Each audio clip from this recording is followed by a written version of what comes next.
আইকে যাবি সঙ্গে আমার নবীর দেশে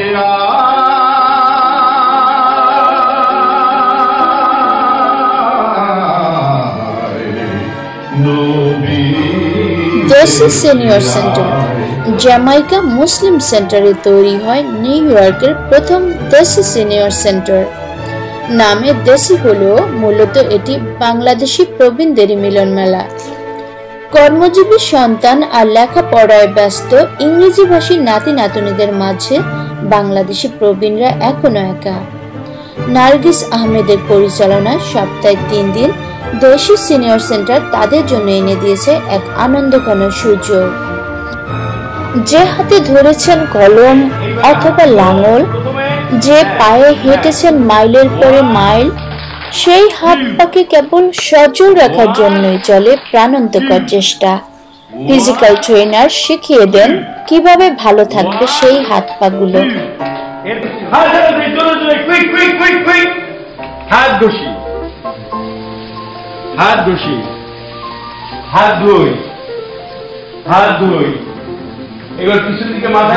কেবলমাত্র প্রবীণ পুরুষরাই নন, আসেন প্রবীণ নারীরাও। দেয়ালের এপাশ ওপাশে চলে ভালো থাকার প্রচেষ্টা।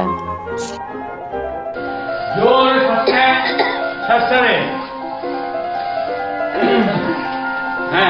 জোরে শ্বাস নেন, শ্বাস ছাড়েন, জোরে জোরে শ্বাস নেন, শ্বাস ছাড়েন, জোরে জোরে শ্বাস নেন, শ্বাস ছাড়েন।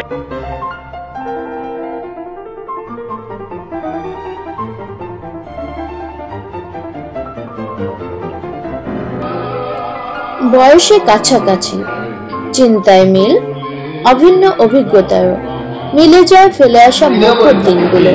তাই সহজেই ভাগাভাগি হয় পুরনো দিনের হাসি কষ্ট, বর্তমানের জীবন যুদ্ধ আর ভবিষ্যতের সংশয়। তো প্রথম শিক্ষকতার জীবনে মনে হতো মানে সারাদিন যেন ক্লাস করি, সারাদিন যেন ক্লাসের মধ্যে তাকে শিক্ষকতা জ্ঞান বিতরণ করি। স্টিমারও চারি করছি, স্টিমার থাকি ওই যে নামছি আমি আইয়া বাল্টিমোর নামছি, বাল্টিমোর থাকি বাসে আইছি। আমি অনেক দেশ ঘুরেছি, অনেক দেশ আমার দেখা, Japan, London, Russia, France, Indonesia, আমার বউর বয়স যখন 3, আমার বয়স 5, ওই অবস্থায় আমরা বিয়ে করছি, বাল্য বিবাহ আমরা, এবং আমাদের বিবাহিত জীবন হলো 50 বছরের। এবং তার এই অকাল মৃত্যুটা আমাকে খুবই কষ্ট দিয়েছে এবং আমি মর্মাহত। আমার এতদিনে দেশে চলে যাওয়ার কথা, কিন্তু আমি তার খবর ফেলে যেতে পারছি না। দুপুরে খাবারের সাথে শেষ হয় এই মিলন মেলা। এক একদিন এক এক রেস্তোরাঁ থেকে আনা হয় খাবার। ইন্ডিয়া হোমের সহযোগিতায় এখানে বসে প্রবীণেরা স্বাদ নেন সব রেস্তোরাঁর খাবারের। খাবারের ফাঁকে ফাঁকে চলে বিনোদন পর্ব।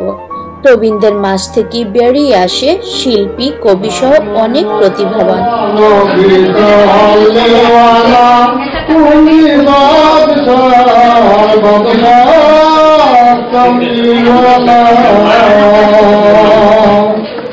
যাইও না পাখি আমার চারিয়া অনেক দূরে, যাইও না পাখি তুমি আমারে চারিয়া অনেক দূরে, তুমি যাইও না আমার ছেড়ে অনেক দূরে, তোমার কত আদর করে রাখিয়া কাছি অন্তরের ভিতরে, যাইও না পাখি আমারে চারিয়া অনেক দূরে, কত দিয়াছি দুগ্ধ মধু, কত আদর করিয়া রেখেছি বুকের ভিতরে, যাইও না পাখি আমায় ছাড়িয়া।